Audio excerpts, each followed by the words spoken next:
Ada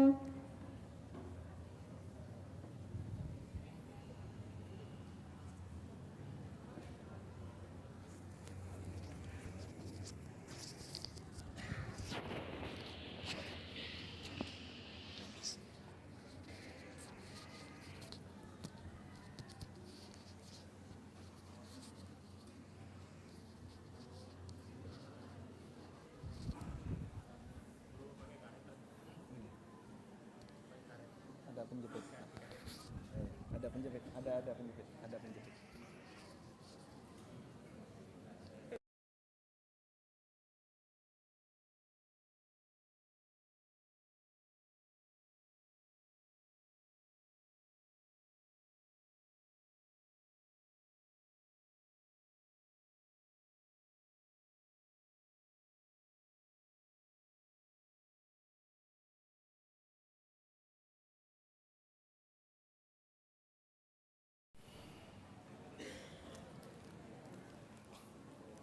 Assalamualaikum warahmatullahi wabarakatuh.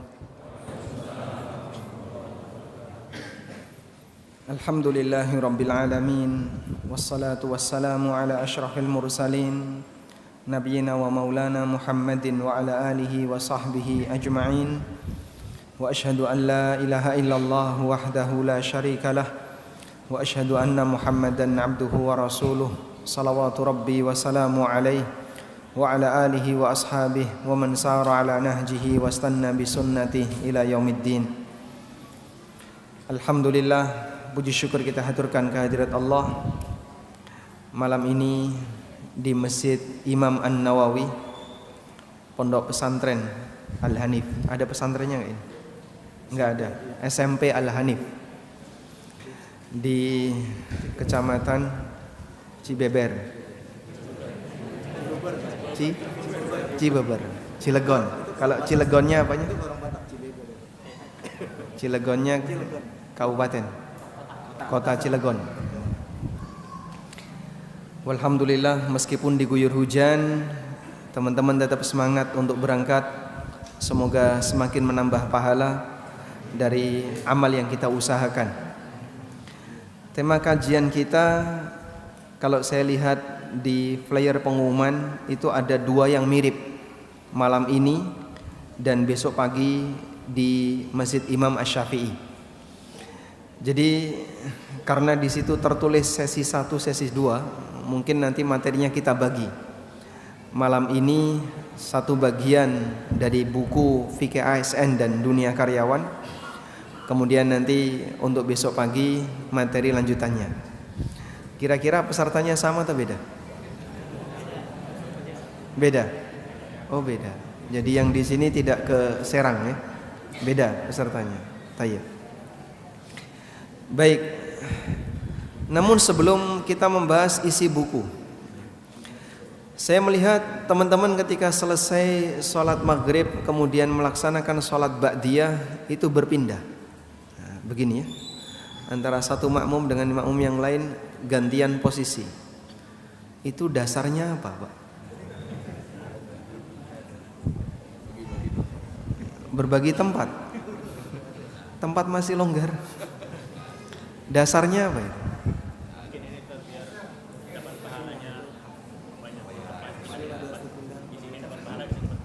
Biar dapat pahala di banyak tempat. Kenapa nggak pulang aja? Mungkin begitu. Itu dugaan atau yakin? Dugaan. Beramal dengan dugaan gimana?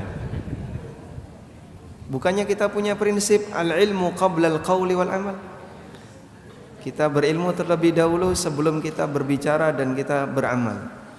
Maka saya mau bertanya kepada para ikhwah sekalian yang sudah lama ngaji, yang sudah punya prinsip ini lama.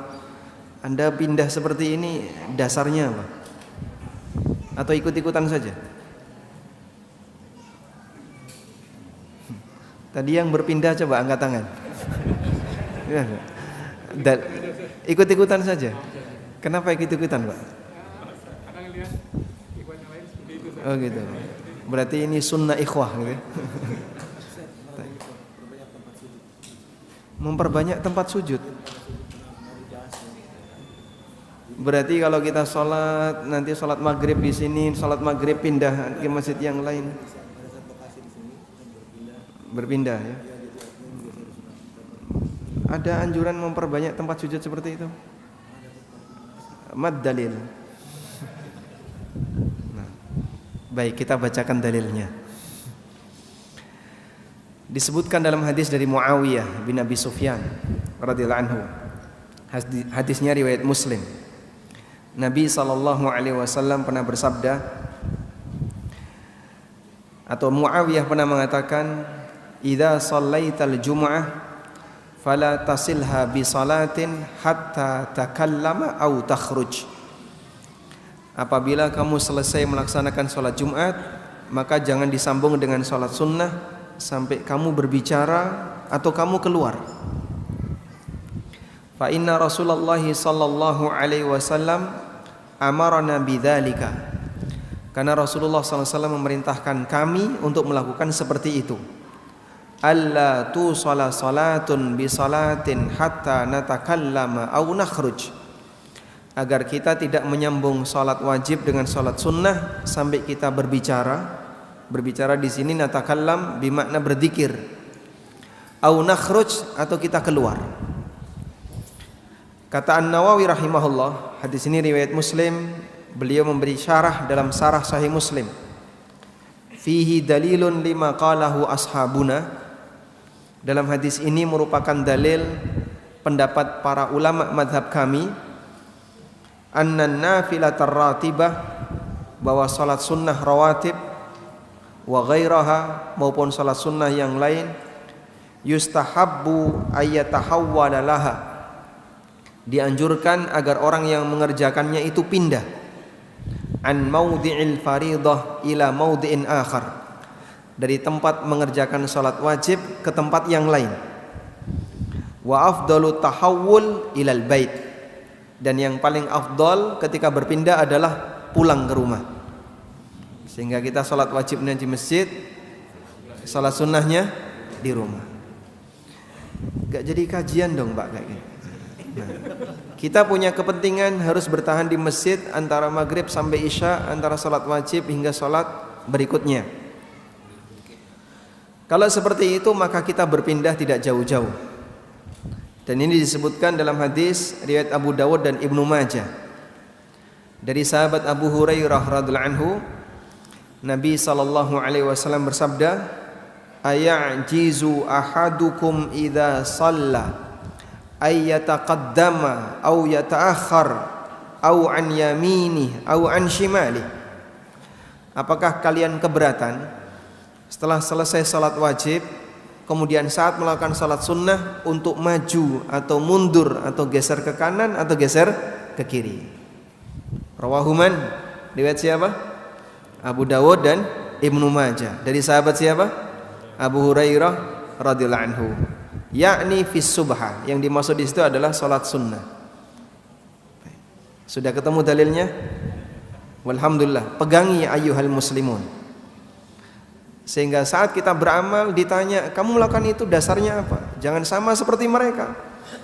Kita sering mengatakan cuman ikut-ikutan enggak boleh. Ternyata prakteknya juga sama. Di beberapa masjid yang di situ katanya mengikuti sunnah, beberapa ikhwah terkadang melakukan sesuatu hanya ikut-ikutan, padahal dalilnya ada. Nah, sekarang sudah tahu dalilnya, maka kalau ditanya, Anda bisa sebutkan, sudah pernah saya tahu dalilnya di kajian malam ini, walaupun nggak hafal ya. Tayyib. Nah, sekarang kita akan membahas tentang fikih ASN atau fikih pegawai. Kalau di sini judulnya fikih karyawan di tempat kerja. Di buku fikih ASN, buku ini sebenarnya saya tulis sebagai pelengkap dari beberapa serial buku fikih muamalah. Ada beberapa buku fikih muamalah yang saya tulis. Pertama, khusus membahas masalah jual beli. Ini dibahas dalam fikih jual beli dan harta haram. Yang kedua, membahas masalah akad syirkah dan mudharabah. Kami punya buku judulnya Pengantar Permodalan dalam Islam. Kemudian yang ketiga, ada buku terkait masalah utang. Saya bahas di buku Ada Orang Utang. Lalu tentang fikih masalah karyawan, nah itu belum ada. Fikih akad ijarah, itu belum ada. Akhirnya kita tulis buku dengan judul Fikih ASN dan Karyawan. Maka sebenarnya buku ini fokus membahas tentang akad ijarah antara sebuah lembaga dengan karyawan atau antara satu orang dengan orang yang lain. Baik. Dan menjadi karyawan ini pernah dilakukan oleh beberapa orang soleh di masa silam. Sebutkan nabi yang pernah bekerja jadi karyawan. Nabi Musa alaihissalam. Lalu siapa lagi? Nabi Yusuf alaihissalam.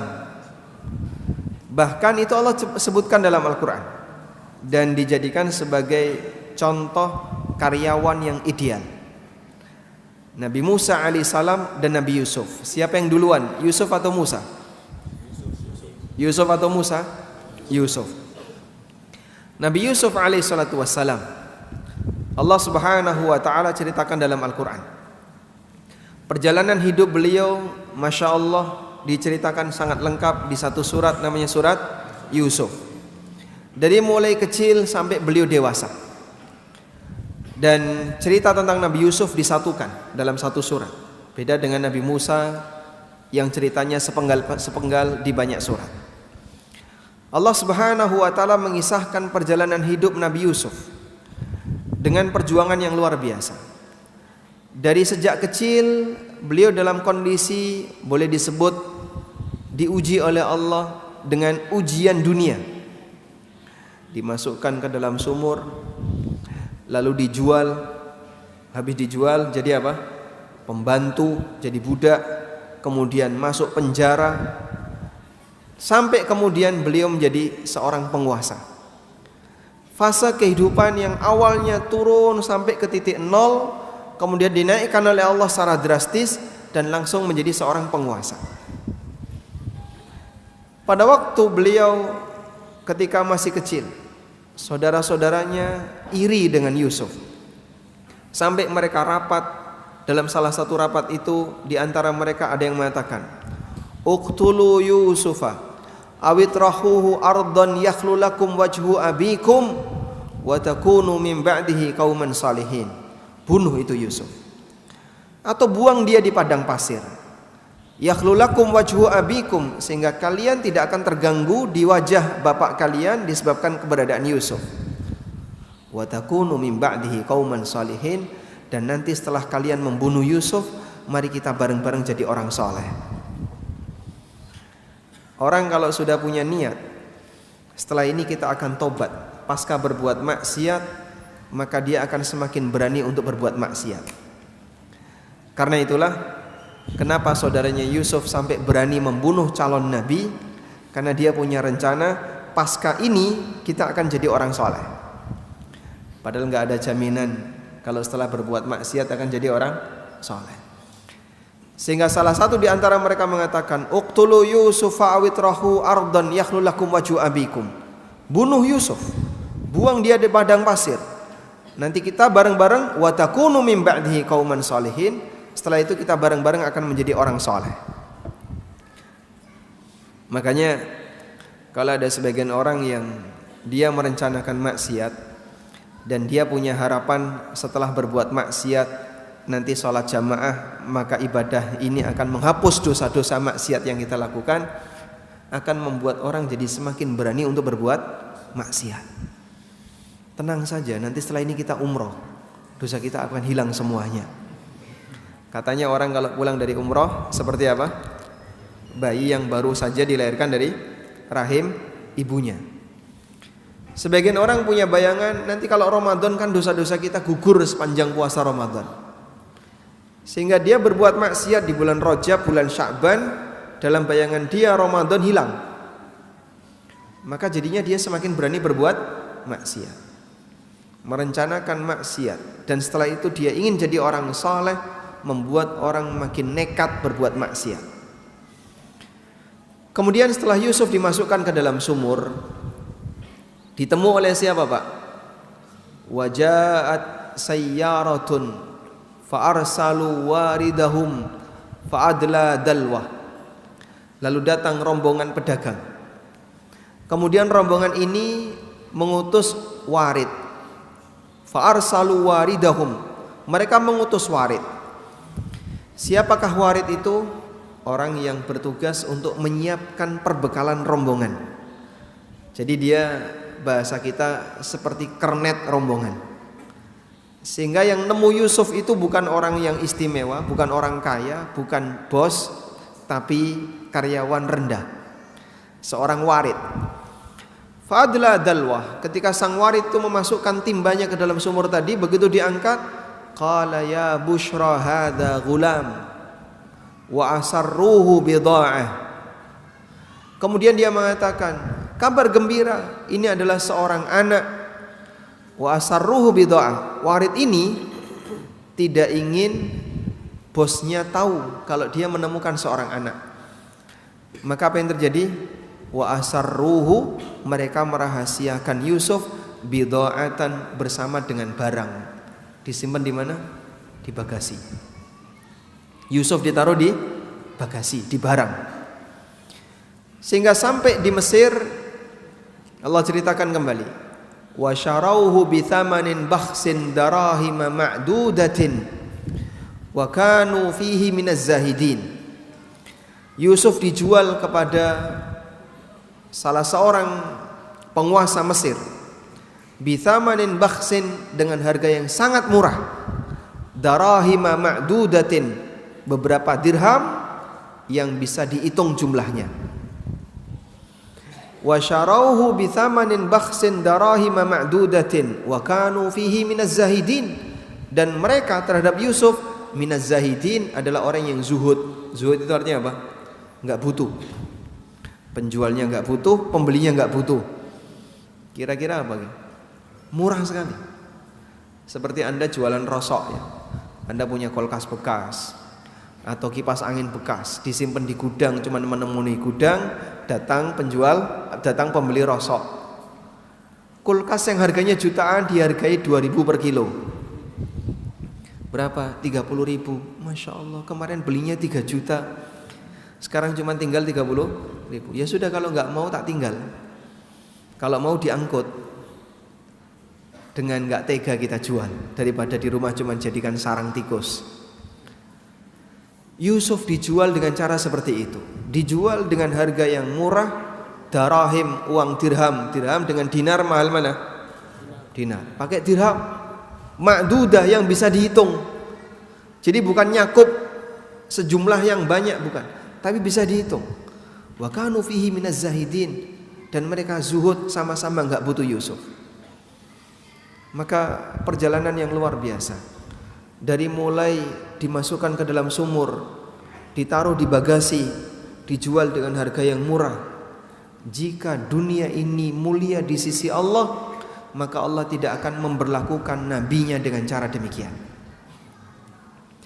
Andaikan dunia ini istimewa di sisi Allah, maka Allah tidak akan memberlakukan nabinya dengan cara seperti itu. Sampai kemudian Yusuf dimasukkan ke dalam penjara. Lalu setelah dimasukkan ke dalam penjara, terjadilah sebuah mimpi yang dialami oleh sang raja. Saat sang raja itu tanya kepada para pembesar-pembesar kerajaan, karena mereka tidak bisa mentakwil mimpi itu, mereka beralasan, qalu adghathu ahlamin wa ma kunna bitakwilil ahlami bi'alimin. Mereka mengatakan itu hanya mimpi kosong, wahai sang raja, lupakan saja. Dan kami tidak tahu bagaimana cara mentakwil mimpi. Tapi Yusuf paham. Coba bayangin jamaah, andaikan waktu itu mimpinya sang raja atas saran para pembesar kerajaan, lupakan saja wahai raja.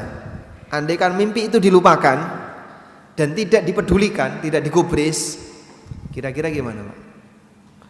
Mesir kelaparan. Mesir akan menjadi negeri yang kelaparan. Tapi Masya Allah, Allah arahkan sang raja untuk mempertanyakan mimpi ini kepada orang yang ahli. Lalu Yusuf memberikan takwil di mimpi itu, dan takwil itu memberikan saran besar bagi kerajaan. Sehingga Yusuf memberikan saran, lakukan ini, kamu akan selamat dari ini.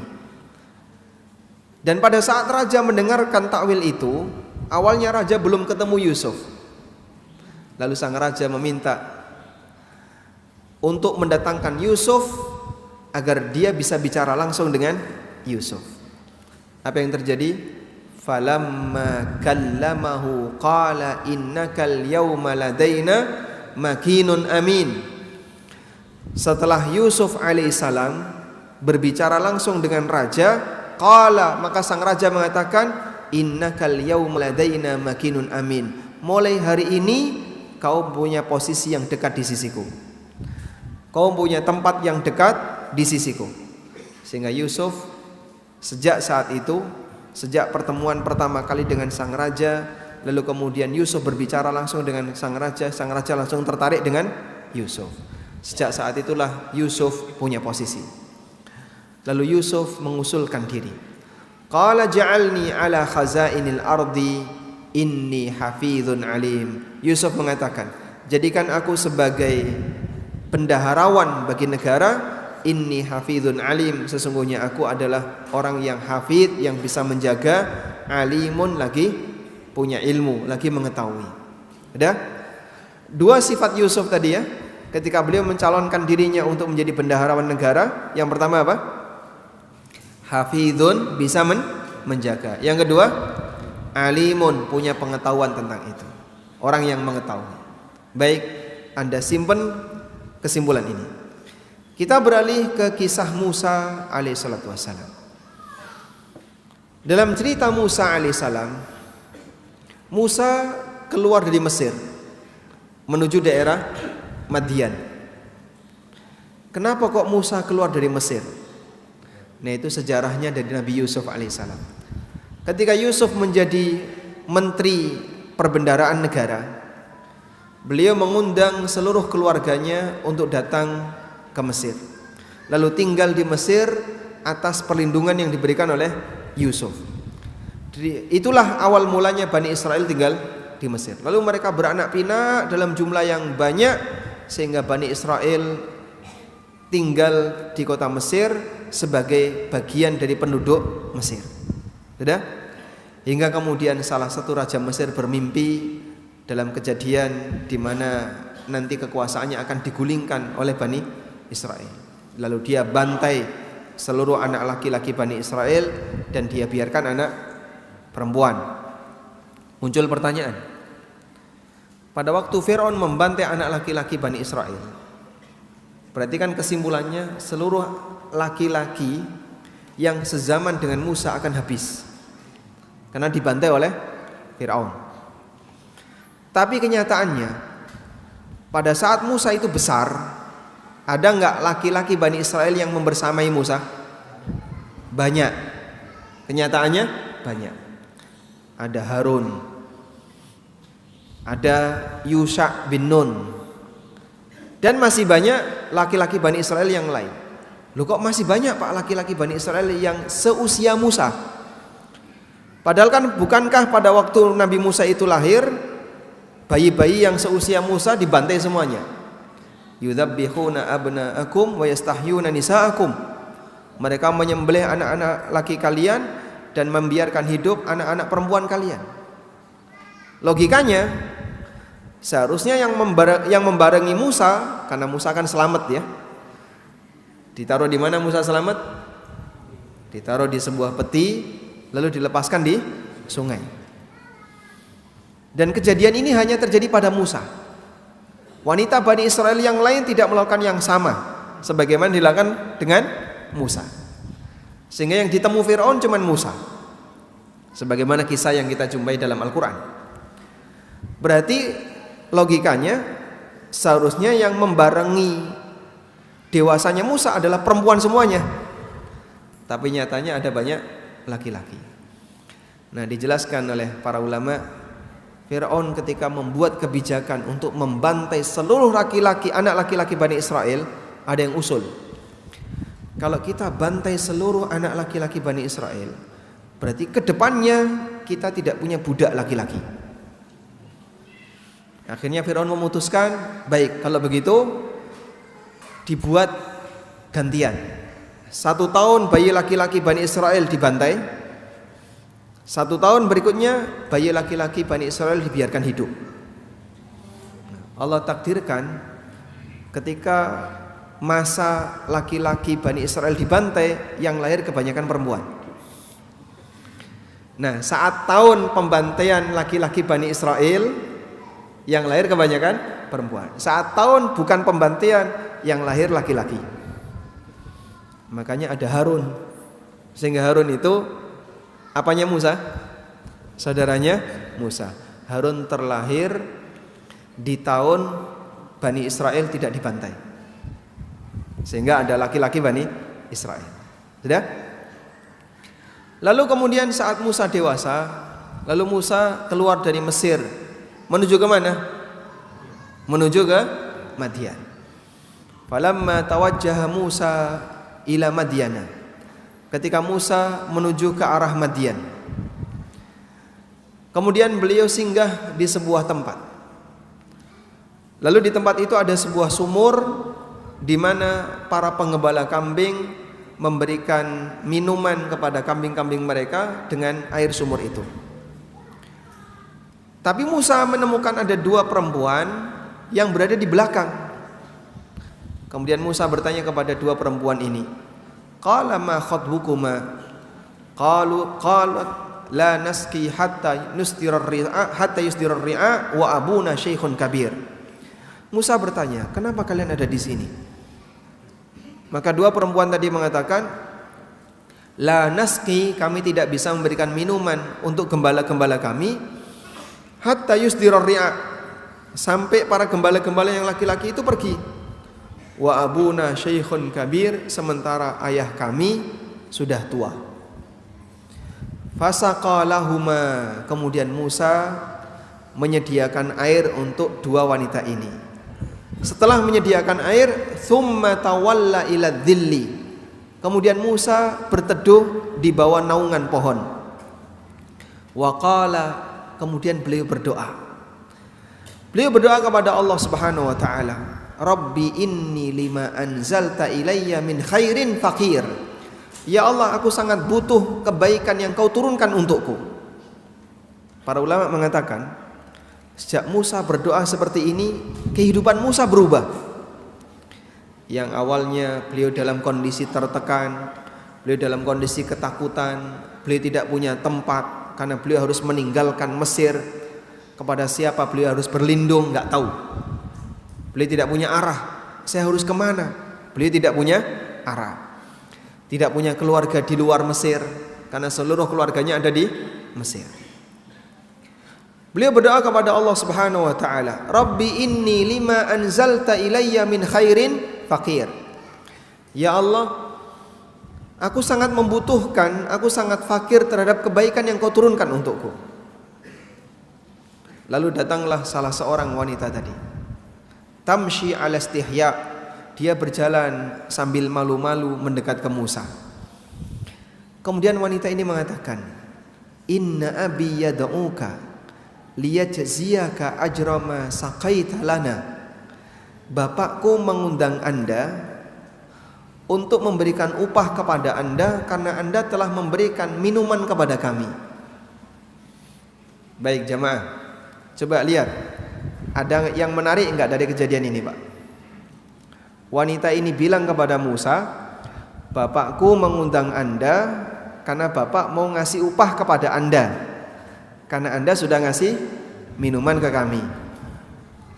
Apakah wanita yang bilang ke Musa ini, apakah wanita tadi sudah tanya ke bapaknya lewat WA atau lewat SMS? Kenapa dia bilang bapakku ngundang Anda? Padahal yang ngundang siapa? Wanita ini. Yang ngundang kan wanita ini. Apakah dia punya ilmu telepati kemudian bilang ke bapaknya, wahai bapak, ini ada laki-laki kesepian sendirian, nggak punya keluarga, beliau tadi membantu kami seperti ini. Apakah seperti itu? Tidak. Lalu dari mana dia bisa mengatakan bapakku ngundang Anda? Nah, inilah adab. Inilah adab. Seorang wanita salihah, dia ketika mengundang seorang lelaki, bukan atas nama dirinya, tapi atas nama walinya, bapaknya atau kakaknya atau siapapun.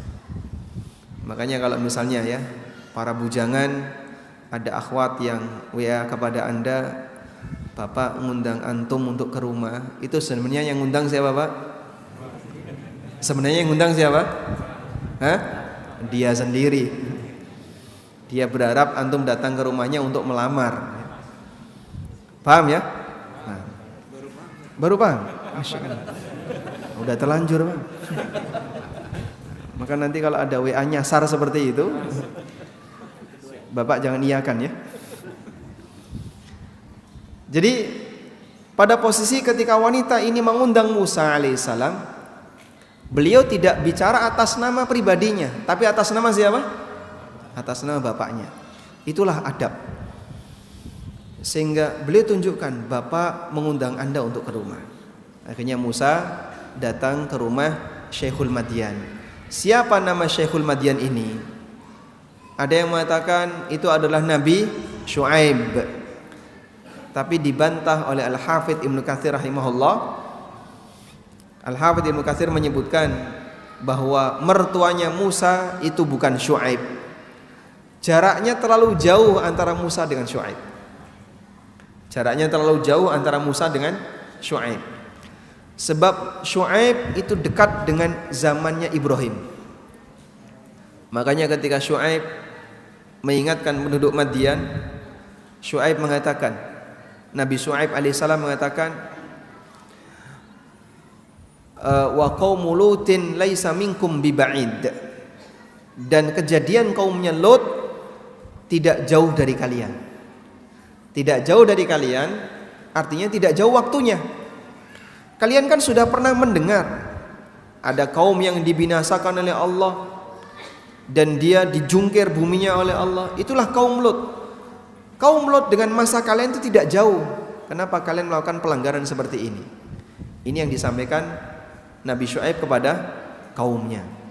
Ya? Maka Syuaib dengan kaumnya Lut itu tidak jauh. Berarti Nabi Syuaib dengan Ibrahim waktunya tidak jauh. Sementara Musa itu baru muncul jauh setelah Yusuf. Musa baru muncul jauh setelah Yusuf. Dan Yusuf dengan Ibrahim, Yusuf bin Yakub bin Ishak bin Ibrahim, 4 generasi. Baru setelah itu jauh muncul Musa. Jadi Musa kalau ketemu Syuaib terlalu jauh waktunya. Dan Al-Hafidz Ibnu Katsir dalam tafsirnya memberikan beberapa bantahan mereka yang mengatakan bahwa Syuaib adalah mertuanya Nabi Musa.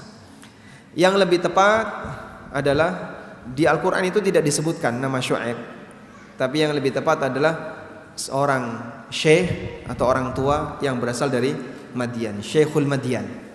Ya.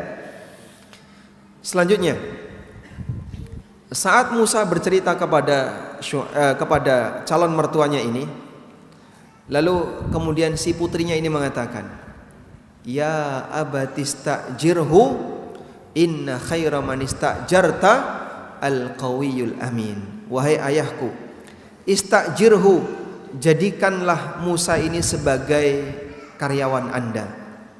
Inna khaira man istajarta al-qawiyul amin, sesungguhnya orang terbaik yang bisa kau jadikan sebagai karyawan adalah al-qawiyyu al-amin, adalah orang yang kuat lagi amanah. Sudah? Ada berapa sifat yang disebutkan di sini? 2, kuat dan amanah. Putrinya menyampaikan testimoni dia terkait Musa alaihissalam. Musa ini orangnya amanah. Musa ini orangnya kuat.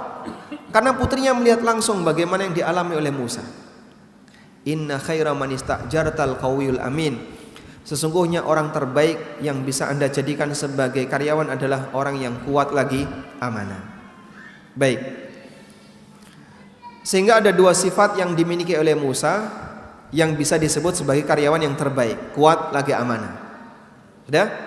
Sekarang kita beralih kepada kisah Sulaiman alaihissalam.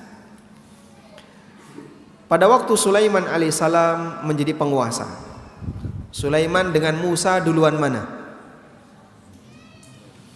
Sulaiman dengan Musa duluan mana?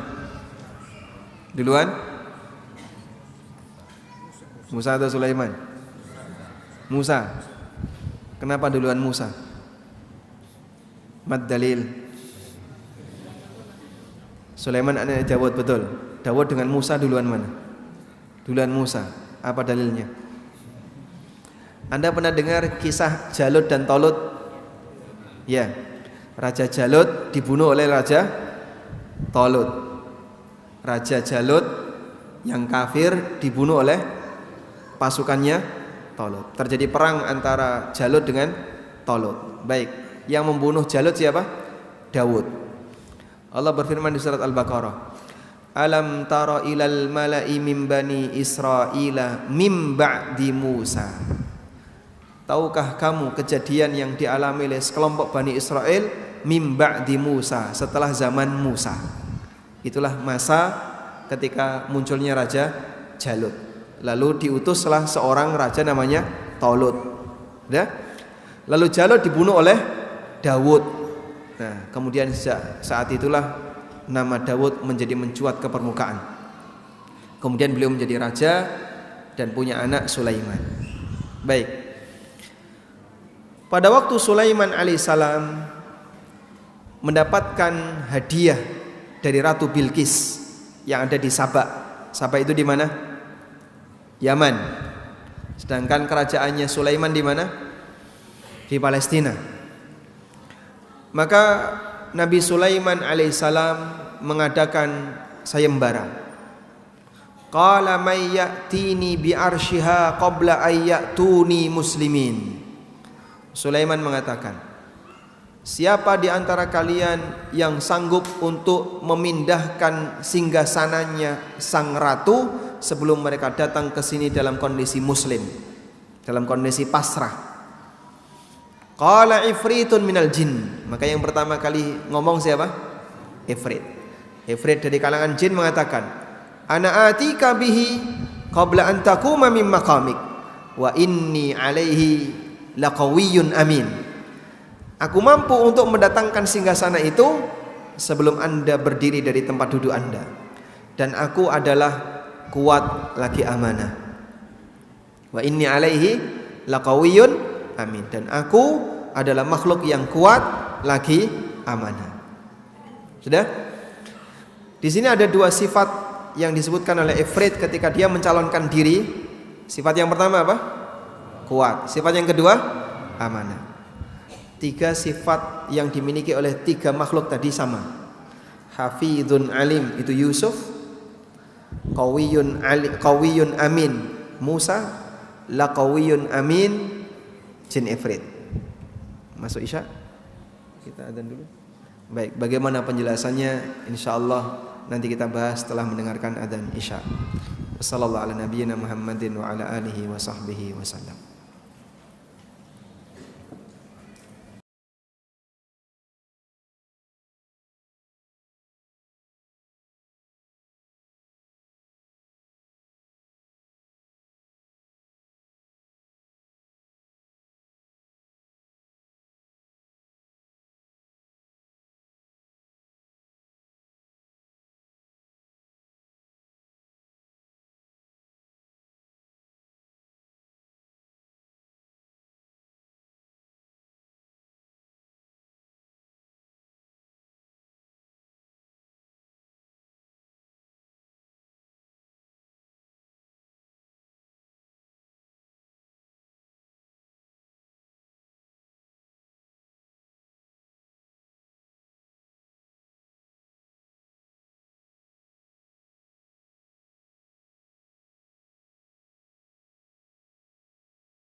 Alhamdulillah wassalatu wassalamu ala Rasulillah wa ala alihi wa sahbihi wa mawalah. Wa ashhadu an la ilaha illallah wahdahu la syarikalah wa ashhadu anna Muhammadan abduhu wa rasuluh. Salawatu rabbi wa salamu alaihi wa ala alihi wa ashabihi wa man sara ala nahjihi wa istanna bi sunnatihi ila yaumiddin. Kita lanjutkan. Ada 3 orang atau 3 makhluk, 2 nabi dan 1 jin, yang tadi sudah kita sebutkan kisahnya, yang berbicara tentang kriteria karyawan yang ideal. Pertama, Yusuf alaihissalam, sifat yang disebutkan dalam Al-Quran, hafizun alim. Yang kedua, Musa alaihissalam, sifat yang disebutkan dalam Al-Quran, qawiyyun amin. Yang ketiga, jin ifrit, sifatnya gimana? Qawiyyun amin. Sudah? Maka berdasarkan ini semuanya, ada sebuah kesimpulan yang disampaikan oleh Syekhul Islam, bahwa kunci karyawan yang ideal itu ada 2. Pertama adalah qawi, hafiz, alim. Qawiyyun artinya punya kekuatan. Yang dimaksudnya adalah, yang dimaksud di sini adalah punya kapabilitas, punya kemampuan. Dan yang namanya kemampuan itu sesuai dengan posisinya. Sehingga kemampuan di bidang tertentu tentu berbeda dengan kemampuan di bidang yang lain, sesuai dengan posisinya. Sifat yang kedua adalah amanah, atau bisa menjaga. Aminun, amanah, atau hafizun, bisa menjaga. Sebagaimana sifatnya Musa, beliau seorang yang amin. Sifatnya Yusuf, beliau orang yang hafiz. Dan yang dimaksud amanah adalah ketakwaan dia kepada Allah. Yarji'u ila taqwallah, kembali kepada rasa takut dia kepada Allah.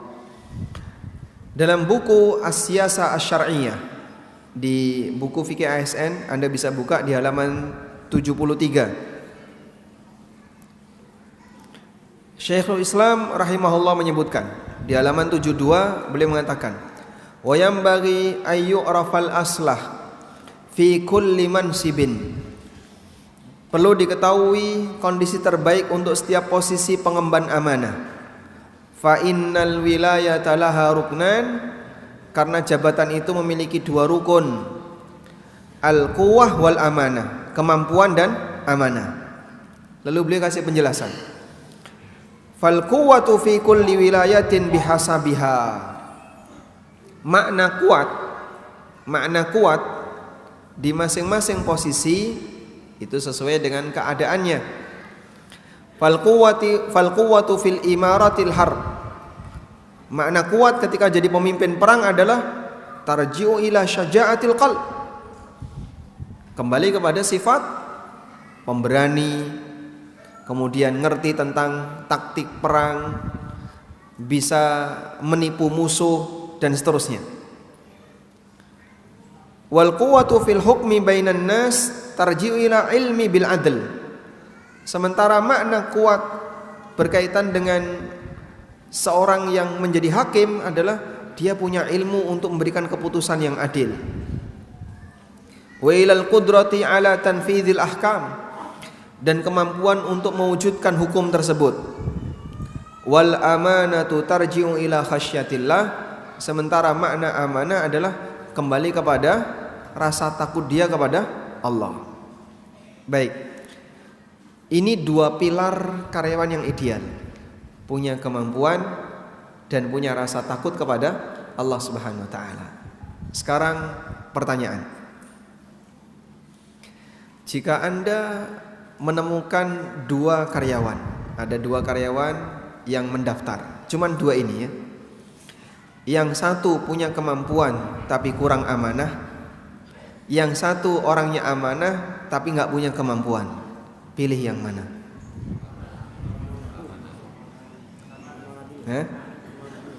Pilih yang mana? Amanah dulu. Tapi kalau kerja mesti rusak, dia nggak punya kemampuan. diperbaiki, bisa diajari. Amanah nggak bisa di training, susah. Baik. Jika ada dua orang yang dua-duanya tidak ideal, yang satu punya kemampuan tapi kurang amanah, yang satu amanah tapi tidak punya kemampuan, pilih yang mana? Tergantung mana yang paling maslahat. Jadi ternyata tidak serta-merta harus milih yang amanah. Ini pernah disampaikan kepada Imam Ahmad. Ada orang yang bertanya kepada beliau, mana yang lebih dipilih untuk menjadi panglima perang? Orang yang punya kemampuan tapi dia fajir, dia orang yang tukang maksiat, tapi dia punya kemampuan perang. Orangnya pemberani, tegas, cuman tukang maksiat. Dengan orang yang soleh, rajin ibadah, tapi lemesan ya, terlalu lembut dengan musuh, kalau ngomong pelan-pelan. Lalu mana yang dipilih? Orangnya lunak. Kata Imam Ahmad, beliau lebih milih mana yang lebih maslahat. Kata beliau, ammal fajirul qawi, orang yang rajin berbuat maksiat tapi dia kuat, orangnya tegas ya, galak. Kalau kemudian memimpin, dia bisa menguasai medan. Faquwatuhu lil muslimin, kuatnya dia memberikan manfaat bagi kaum muslimin. Wa fujuruhu ala nafsi, tapi maksiat dia kembali kepada dirinya.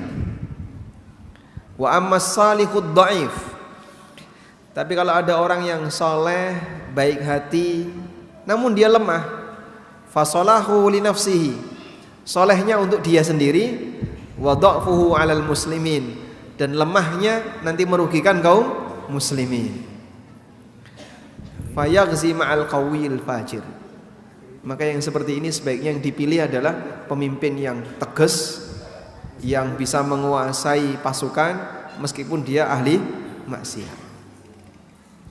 Maka kata Syekhul Islam, ijtima'ul quwwati wal amanati fin nasi qalilun. Dua sifat tadi, punya kemampuan dan amanah, kumpul pada satu orang, itu barang langka. Qalil, barang langka. Walihada kana Umar radhiyallahu anhu yaqul, karena itulah Umar radhiyallahu anhu pernah mengatakan, Allahumma ashku ilaika jildal fajir wa ajzat thiqqah. Ya Allah, aku mengadu kepadamu ya Allah, aku mengadukan kelemahan yang terjadi pada para pemimpin-pemimpin yang ditunjuk oleh Umar. Yang satu orangnya tegas tapi rajin maksiat. Yang kedua orangnya soleh, thiqah, amanah, cuman lemah. Ternyata Umar radhiyallahu anhu mengalami seperti itu. Nyari orang yang punya dua sifat ini susahnya luar biasa. Misalnya butuh seorang gubernur di daerah A misalnya. Gubernur yang tegas, orangnya bisa menguasai suasana, kalau ceramah bisa mengkondisikan. Cuman sayangnya pinter di situ tapi lemah di sana. Atau sebaliknya, orangnya amanah, rajin ibadah, dan dia selalu berusaha untuk banyak melakukan ibadah. Sayangnya dia tidak tegas, kurang menjadi pemimpin, kurang bisa jadi pemimpin. Seperti ini sampai Umar bin Khattab mengadu kepada Allah Subhanahu wa taala. Fal wajib fi kulli wilayatin al aslahu bihasabiha. Maka wajib dalam setiap wilayah kepemimpinan dipilih yang paling maslahat sesuai dengan kondisinya. Sehingga misalnya ya, untuk tenaga bersih-bersih, maka yang lebih dibutuhkan apa? Kuat, rajin, walaupun suka maling sabun misalnya. Untuk tenaga keuangan yang lebih dibutuhkan apa? amanah. Karena ini berkaitan dengan masalah harta, sehingga tidak boleh orang yang sembarangan. Maka seperti itu dipilih yang paling maslahat. Wallahu a'lam. Baik. Selanjutnya saya tambahkan sedikit. Pada saat Anda menjadi karyawan, tadi kita berbicara tentang lembaga atau orang yang memiliki perusahaan dan dia ingin meng-hire karyawan. Maka karyawan yang ideal adalah yang punya dua kriteria sifat, punya kemampuan dan amanah. Berikutnya kita bahas dari sisi karyawan. Seorang karyawan dia bekerja, dan saat dia bekerja dia teken kontrak sebagai MOU saat dia bekerja. Pada waktu dia teken kontrak, berarti dia sepakat dengan seluruh klausul yang ada di situ. Kalau dia menyalahi klausul tersebut, berarti sama dengan dia tidak menjalankan akad. Dia tidak menjalankan akad.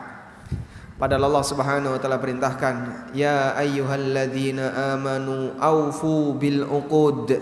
Wahai orang yang beriman, penuhilah setiap akad. Maka ketika Anda menjalankan kerja sesuai dengan seluruh akad, klausul akad yang Anda tanda tangani, Anda bayangkan, saya sedang bermuamalah dengan Allah. Kenapa bermuamalah dengan Allah? Karena Allah yang perintah. Sehingga saat Anda menjalankan itu dengan mengingat ayat tadi, ya ayyuhalladzina amanu aufu bil uqud, wahai orang-orang yang beriman, penuhilah setiap akad, maka hakikatnya kita sedang menjalankan perintah Allah. Insyaallah ada nilai pahalanya enggak, Pak? Ada nilai pahalanya enggak? Kenapa ada nilai pahalanya? Karena Anda melakukan itu atas dasar mengikuti perintah Allah. Seorang muslimah saat dia taat kepada suaminya. Kenapa ibu taat sama suami ibu? Karena Allah perintahkan saya untuk taat kepada suami. Wanita ini dapat pahala enggak? Saat dia taat kepada suaminya dapat pahala enggak? Dapat. Walaupun bisa jadi ada wanita kafir yang taat kepada suaminya, dapat pahala enggak dia? Tidak. Kenapa? Latar belakang dia taat kepada suami karena nanti takut diceraikan, takut enggak dikasih nafkah oleh suaminya. Berbeda, Pak, kondisinya. Anda sebagai karyawan di perusahaan apapun, di lembaga apapun, saat Anda menjalankan amanah, yakini bahwa kita sejatinya sedang menjalankan perintah Allah. Allah berfirman, innallaha ya'murukum an tu'addul amanati ila ahliha. Sesungguhnya Allah perintahkan kalian untuk menunaikan amanah kepada yang berhak. Maka saat Anda tepat waktu ketika datang, Anda pulang juga tepat waktu, Anda kerja sesuai dengan job desk yang berlaku, SOP yang berlaku, insya Allah jika diiringi dengan niat ini dalam rangka menjalankan perintah Allah, bernilai pahala. Ada enggak orang kafir yang disiplin, Pak? Banyak? Contohnya mana? Misalnya orang Jepang, disiplin, bahkan mungkin bisa mengalahkan disiplinnya kita. Mereka saat disiplin ada niat menjalankan perintah Quran enggak? Nah, kenapa tidak? Tidak ngerti. Terus kenapa mereka disiplin, Pak? Budaya. Sehingga mereka disiplin hanya karena masalah kebiasaan. Nol pahala. Anda punya satu kelebihan, jika Anda sebagai karyawan dan disiplin, ada satu keuntungan yang bisa Anda dapatkan. Saya sedang menjalankan perintah Allah. Karena itu Syekh Abdurrahman As-Sa'di rahimahullah dalam buku beliau Al-Wasail Al-Mufidah Lil Hayatis Sa'idah, sarana untuk bisa mendapatkan kehidupan yang bahagia, beliau menyebutkan cara agar kita ketika berinteraksi dengan orang lain itu tidak membuat kita sakit hati adalah yakini bahwa saat kita berinteraksi dengan orang lain, hakikatnya kita sedang bermuamalah dengan Allah. Hakikatnya kita sedang bermuamalah dengan Allah. Sehingga saat Anda memenuhi kewajiban Anda, baik sebagai karyawan, sebagai seorang suami, sebagai istri, sebagai tetangga, sebagai teman, Anda menunaikan kewajiban Anda di semua posisi yang Anda saat ini hadapi. Maka yakini, saya sedang menjalankan perintah Allah. Saya sedang bermuamalah dengan Allah. Misalnya suami berbuat baik kepada istrinya, ya. Kenapa Anda melakukan itu? Allah perintahkan. Wa ashiruhunna bil ma'ruf. Anda menjadi karyawan yang baik. Apa dasarnya? Karena Allah Subhanahu wa taala perintahkan, innallaha ya'murukum an tu'addul amanati ila ahliha. Allah perintahkan kepada kalian untuk menunaikan amanah kepada yang berhak. Jika hidup kita seperti ini, maka walaupun kita tidak mendapatkan balasan materi yang setimpal, insya Allah kita tetap bahagia, karena yang kita harapkan pahala dari Allah Subhanahu wa taala. Wallahu a'lam. Demikian yang bisa kita sampaikan sebagai pengantar. Semoga apa yang sedikit ini bermanfaat. Wassallallahu ala nabiyyina Muhammadin wa ala alihi wa sahbihi wasallam.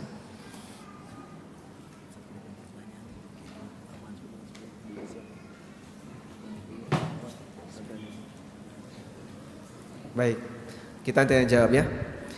Saya bertanya, Anda menjawab. Nah, sudah disediakan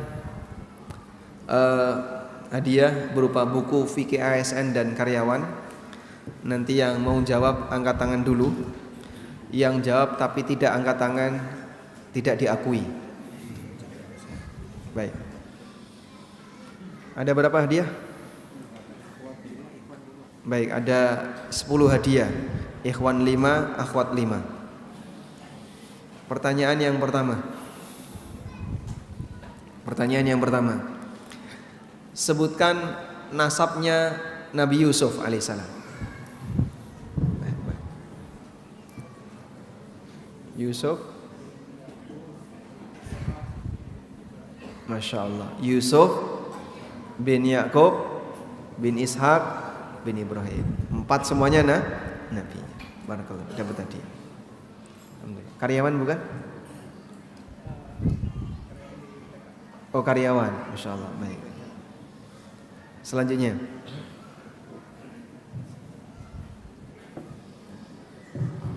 pertanyaan berikutnya. Sebutkan alasan bahwa mertuanya Nabi Musa bukan Nabi Syuaib. Nah, yang belakang duluan, silakan.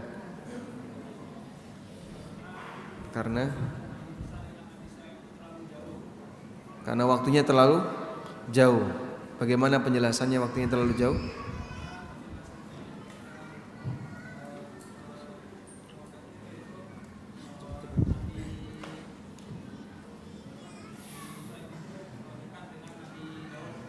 Dekat dengan Nabi?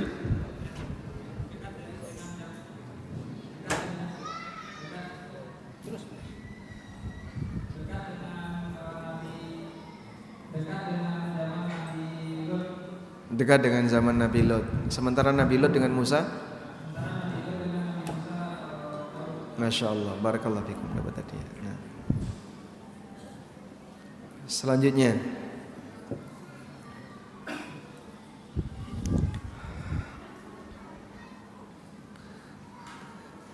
jelaskan urutan 3 Nabi tadi, Yusuf, Musa, dan Sulaiman.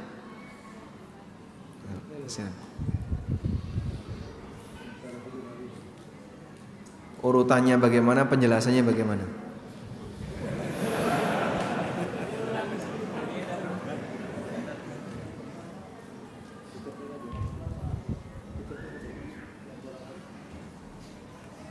Belum nyala. Kalau mau dinyalain ya.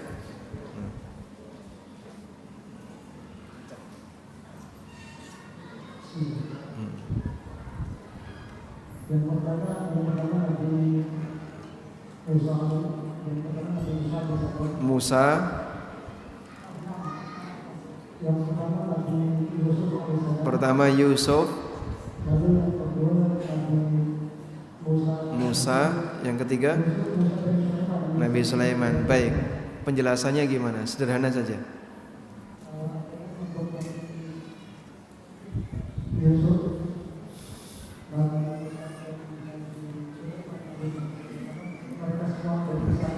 Masya Allah. Baik, silakan dibawa. Tidak masalah. Enggak begitu jelas nggak apa-apa ya. Baik. Tadi kita sebutkan dua kriteria pemimpin yang ideal. Karyawan atau pemimpin? Baik. Siapa Pak yang angkat tangan tadi? Baik. Sebentar dulu. Bertahan angkat tangan. Bapak ya, yang pakai kacamata, silakan berdiri.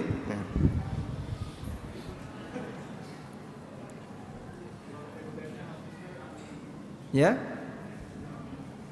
Hafizun amin. Amin atau alim? Hafizun amin. Kurang tepat kalau amin.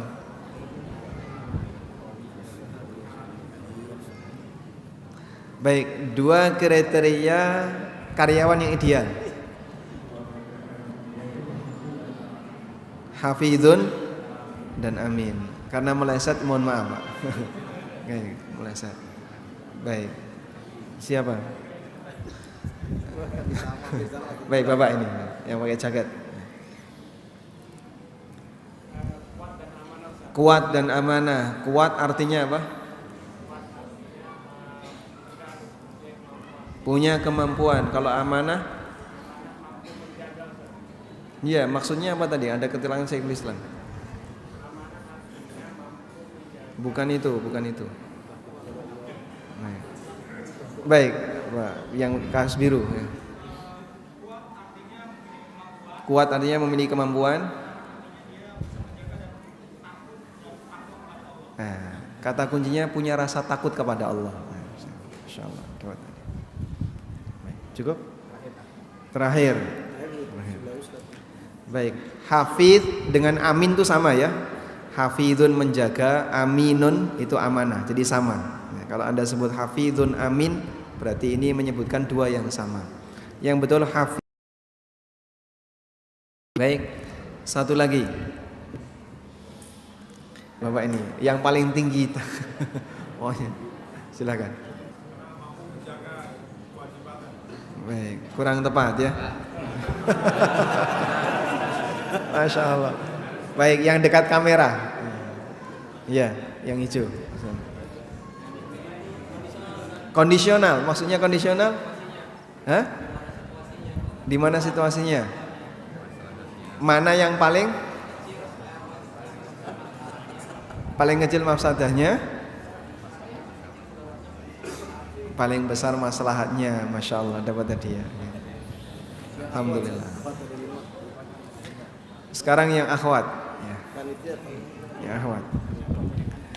Pertanyaannya, sebutkan dalil.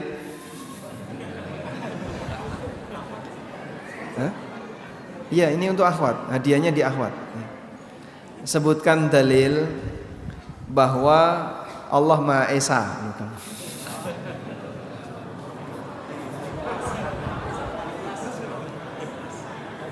Ditanya dalil udah grogi duluan ya. Ada mikrofon nggak? Nggak ada, berarti nggak jadi ya. Di atas ada mikrofon? Coba dicek. Nah. Coba dicek. Sudah? Pertanyaannya sama, silakan yang mau jawab.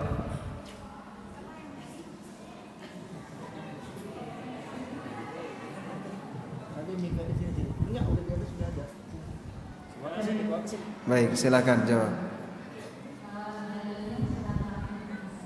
Surat Al-Ikhlas. Qul huwallahu ahad. Masya Allah, dapat hadiah.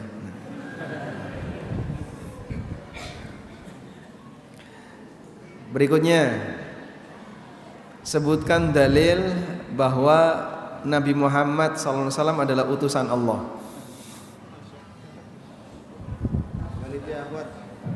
Panitia abad perhatikan siapa yang lebih dulu maju untuk ini. Diserahkan mic-nya ke ahwat yang ingin jawab.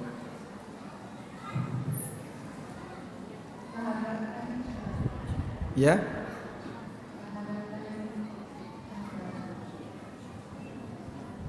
Bapak mendengar nggak? Tidak, kurang jelas. Jelas.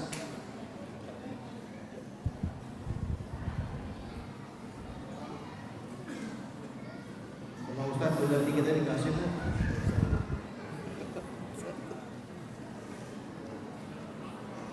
Ada?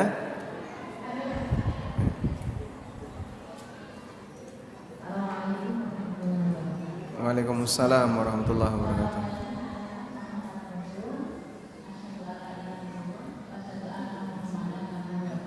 Masya Allah. Dalilnya apa? 2 kalimat syahadat. Baik. Baik, dapat hadiah. Dalil kan tidak harus dari Quran ya. Bisa hadis tentang 2 kalimat syahadat. Selanjutnya yang ketiga, sebutkan dalil bahwa karyawan yang ideal itu adalah kuat dan amanah.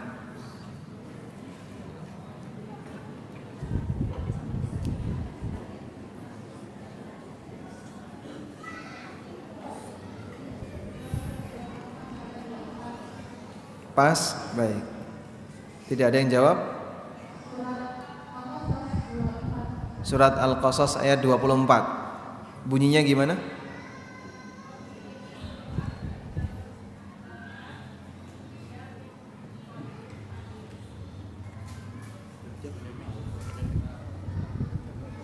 Surat Al-Qasas ayat 24. Coba dicek Pak, surat Al-Qasas ayat 24.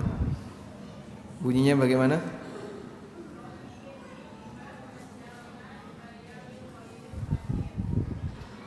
Rabbi inni lima anzalta ilayya min khairin faqir. Itu doanya Musa alaihissalam.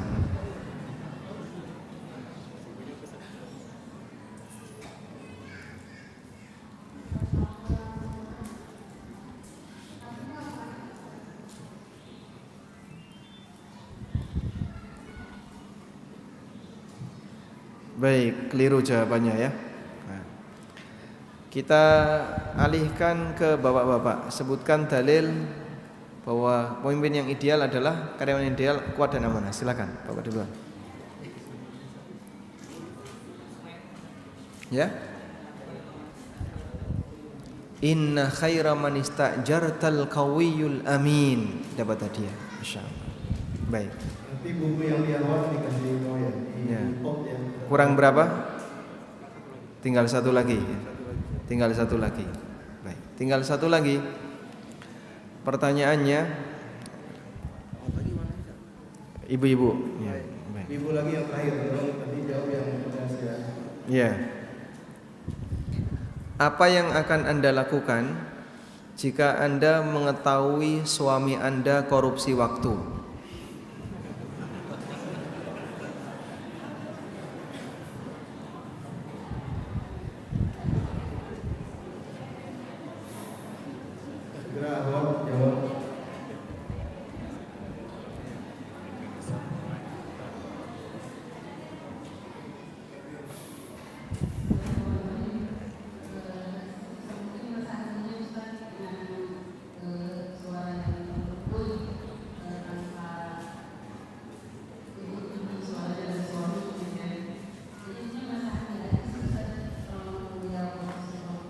Menasihati saja ya. Duitnya diambil enggak?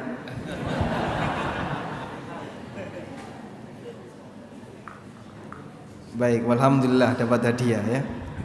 Memang yang utama menasihati. Nah, setelahnya apakah uangnya diambil atau tidak kita bahas. Baik, cukup insyaallah. Atau gimana? Tutup. Jamaah enggak ada yang bertanya? Ya, bagi silakan jamaah yang ingin bertanya, silakan. 5 pertanyaan. Ya, 5 pertanyaan.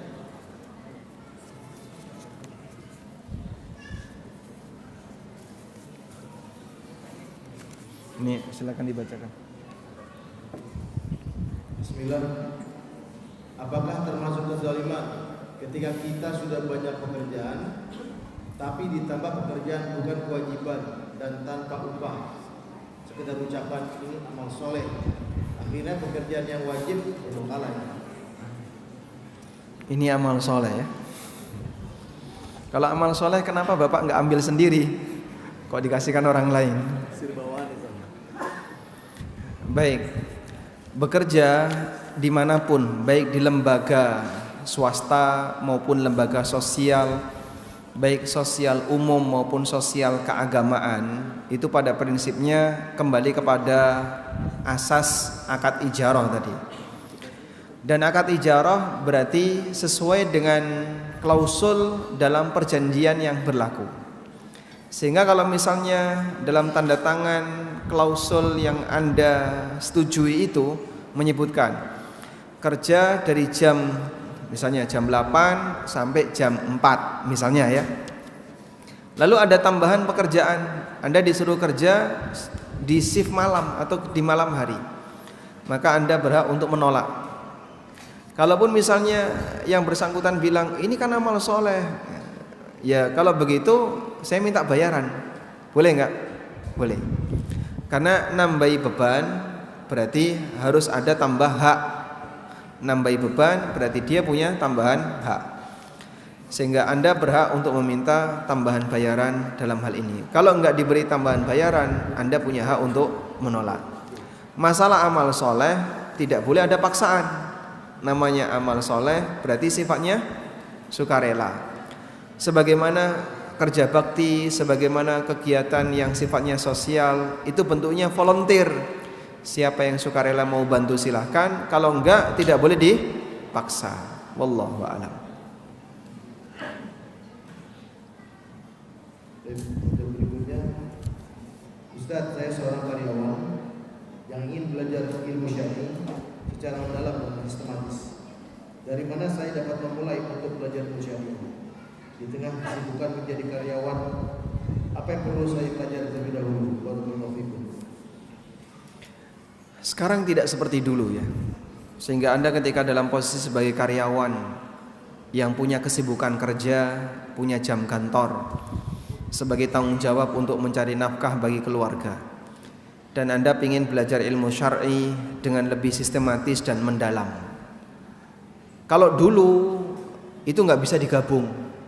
Sehingga kerja sambil belajar dulu sulit digabung. Makanya orang dulu ketika mau belajar ya fokus belajar. Sebab dulu belajar sebelum ada media online, dia harus hadir di majelis ilmu, datang ke guru. Dan kalau pelajarannya secara sistematis dan mendalam, nanti akan menyita waktu kerja. Dan itu nggak mungkin. Maka pilihannya harus cuti. Itu dulu. Sekarang walhamdulillah ada banyak sekali media yang bisa digunakan untuk belajar, walaupun di posisi kita punya aktivitas harian. Anda sebagai karyawan atau Anda sebagai pengusaha, Anda tentu saja kan tidak 24 jam kerja. Anda akan bekerja rata-rata 8 jam atau 9 jam, maksimal 12 jam. Sehingga masih banyak waktu kosong yang bisa Anda gunakan untuk belajar dengan cara online. Nah, kalau Anda bertanya bagaimana cara sistematis yang benar, dimulai dari bahasa Arab. Dimulai dari bahasa Arab. Sebab Al-Quran berbahasa Arab, hadis Nabi SAW berbahasa Arab, para sahabat menjelaskan dengan bahasa Arab, kitab-kitabnya para ulama pakai bahasa Arab. Sehingga kunci untuk bisa menggali itu semuanya tentu saja adalah dengan mempelajari bahasa Arab. Karena itu Imam Asy-Syafi'i rahimahullah pernah mengatakan, "Man tabahhara fin nahwi ihtada ila kulli ulum."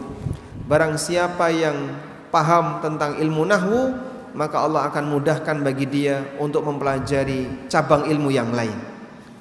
Sehingga setelah Anda bisa membaca kitab, ngerti tentang bahasa Arab, mau belajar fokus di bidang fikih, silahkan. Mau fokus di bidang tafsir, silahkan. Mau fokus di bidang hadis, terbuka peluang. Setelah Anda paham ilmu bahasanya, kalau sudah ngerti bahasa pengantarnya, insya Allah akan mudah untuk mempelajari cabang-cabang ilmu yang ada dalam Islam. Udah? Tapi kalau merasa kesulitan, saya nggak sanggup kalau harus memulai belajar bahasa Arab. Saya pengen ilmu yang sudah jadi. Karena ilmu itu ada dua ya. Ada ilmu wasilah, ada ilmu ghayah, ada ilmu alat, dan ada ilmu sasaran, ilmu yang sudah jadi. Kalau ilmu alat Anda kesulitan, Anda bisa mempelajari ilmu yang sudah jadi. Nah, ilmu yang sudah jadi misalnya langsung belajar fikih, langsung belajar akidah, langsung belajar tafsir. Mungkin nggak Pak? Mungkin. Tapi nggak bisa menguasai. Dan tidak bisa mengembangkan. Anda hanya bisa menerima yang ada, untuk mencari sendiri dan mengembangkannya sulit karena tidak punya ilmu alat. Nah, walhamdulillah untuk jenis yang kedua ini mungkin dominan di masyarakat. Kami menyediakan satu forum belajar online secara sistematis selama 2 tahun 4 semester, namanya ANB Academy.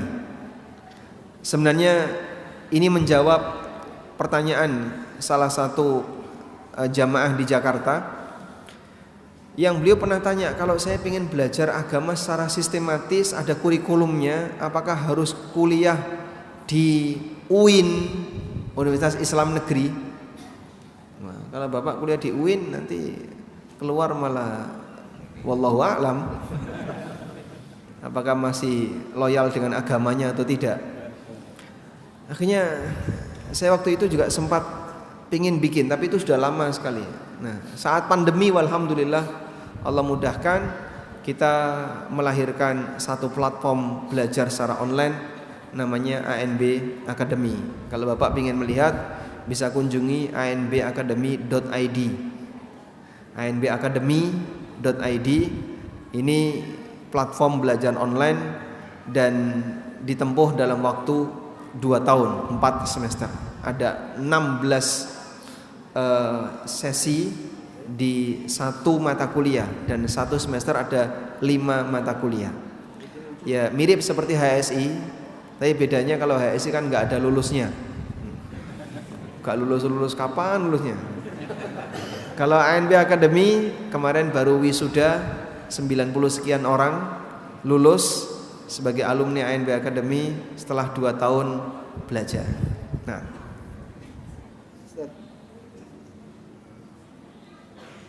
berikutnya ada pertanyaan Ustaz via YouTube Ustaz.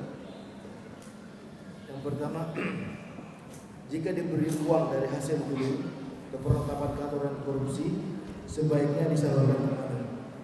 Yang kedua, jika diberi uang risyuah pihak ketiga, harus disalurkan kemana? Yang ketiga, jika di akhir tahun dibagikan uang yang bercampur dengan risyuah dan gulul, harus kemana disalurkan? Jika kita mendapatkan uang gulul berarti hadiah, gratifikasi, tips yang diberikan kepada karyawan atau diberikan kepada instansi lalu dibagikan kepada para karyawan. Termasuk juga uang hasil sogok, lalu uang hasil risyuah, lalu apa lagi tadi? Sogok di depan dan seterusnya. Bagaimana cara menyalurkannya? Termasuk ketika akhir tahun. Cara menyalurkannya, Anda bisa salurkan ke semua kegiatan sosial keagamaan non masjid, selain masjid. Misalnya apa Pak? Misalnya panti asuhan bisa ya. Untuk pesantren juga bisa. Untuk kegiatan-kegiatan sosial kasihkan fakir miskin bisa. Dan jika itu milik negara, maka idealnya Anda kembalikan ke negara. Untuk fasum, fasos, itu untuk negara. Karena tanggung jawab perbaikan jalan itu tanggung jawab siapa? Perbaikan jalan itu tanggung jawab siapa? Negara. Kok ini nggak ada dana negara yang turun? Nah, dana-dana itu bisa diturunkan ke situ. Insya Allah cukup bisa mewakili untuk menyerap dana-dana yang tidak jelas yang didapatkan oleh seseorang ketika dia menjadi aparat sipil negara, ASN atau yang lainnya, yang seharusnya dana itu kembali ke negara. Wallahu a'lam.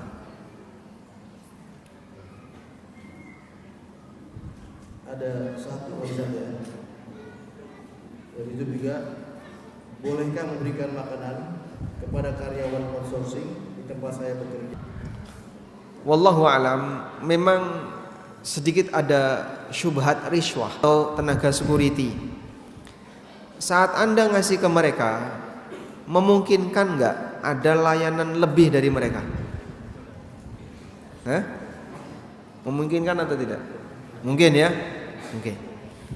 Sehingga misalnya kita ngasih ke security tadi, akhirnya kita diistimewakan.